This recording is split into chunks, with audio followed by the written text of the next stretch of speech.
A YouTube video showing a confrontation between a G20 protester and an officer has gone viral and is making headlines around the world. Officer Bubbles has quickly become a household name in much of Canada and abroad after a video produced by The Real News went viral. Filmed during the G20 weekend in Toronto, it depicts a 20-year-old social worker named Courtney Winkles blowing bubbles in the vicinity of Toronto police officer Adam Josephs. If the bubble touches me, I'm going to be arrested for assault. Do you understand me? The video was released as bonus footage to accompany a longer Real News video on the mass detention that took place Sunday, June 26th in the Toronto neighborhood of Parkdale. We figured people might be interested in seeing all the footage we had of the peculiar bubble confrontation that appears briefly in the longer Parkdale video. But in true YouTube fashion, the Officer Bubbles video took off to stardom on its own, leaving behind the version with the context of the events. In the US, the Fox News channel dedicated an entire segment to legal experts debating the officer's conduct. Men like that, in uniform, have enough to worry about without punks like this getting in the way. Toronto's local news network, CP24, included the video on its 15-minute loop. All this coverage placed the focus on whether or not an individual officer had overstepped his authority, instead of framing the video among the long list of abuses that defined the weekend of the G20 in Toronto. The truth is that Winkles would have been arrested regardless of her bubbles. By wearing a bandana, a backpack, and having a lawyer's number on her arm, she fit the profile of a protest participant, the major target of the weekend sweep that netted over 1,000 detainees. On Saturday, July 16th, roughly 60 people gathered in front of the provincial legislature to blow bubbles. Valentino Nisco helped organize the event. This is because I thought people needed some place to get together and have fun and meet other people who have experienced the things they have experienced, because after that weekend and after the G20 summit, a lot of people are very upset, really affected by this. I've heard people being scared of going to Toronto, scared being in public.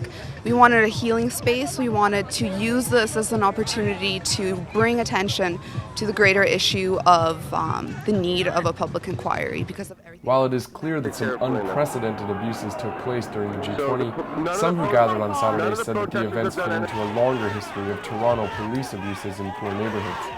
As recently as May of this year, Toronto police officers were accused of killing 18-year-old Junior Manon. Organizer Eric Doe is from Manon's community of Jane and Finch. You know, they pulled him over and they didn't have a reason apparently, right? And Junior, he ran because previous to that there were cases where they went to his house and they beat him, right? So he ran obviously from the people that are going to assault him. And after that there was a passenger in the car as well who witnessed first the police officers that pulled him over, you know, started assaulting him and everything, and then afterwards 7 police officers in total jumped on him and started beating him, right? An ambulance was called, but Manon was pronounced dead upon arrival at the hospital. Police say they can't comment due to an ongoing investigation by the Province of Ontario's Special Investigations Unit. This has only furthered the outrage in the community. Justice! What do we want? Justice! Junior! Junior! Justice! You know, the SIU, they only charged 1% of cases in 2007, 2008. 200 cases against police officers, only 2 officers got charged. The same SIU has pledged to investigate accusations of police misconduct during the G20. Doe has no faith in such a process. This is what the SIU to me really means. Safeguarding illegal police actions unconditionally. So, in addition to the SIU investigation, the Toronto Police's Civilian Oversight Board has announced its own investigation. But it doesn't have national jurisdiction nor the ability to force anyone to testify, and its power is questionable as well. It was the same oversight board that ruled in 2005 to force officers to wear name tags, yet on the weekend of the G20, many officers were seen without theirs. Officer Bubbles' behavior has sparked lots of attention and condemnation, but some worry that such a focus on individual officers may distract from the bigger questions at hand.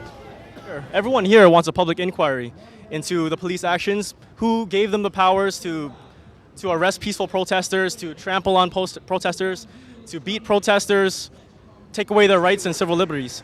Perhaps even more importantly than who made that decision is why they made that decision. And none of the avenues currently being offered will give us a definitive answer to that question.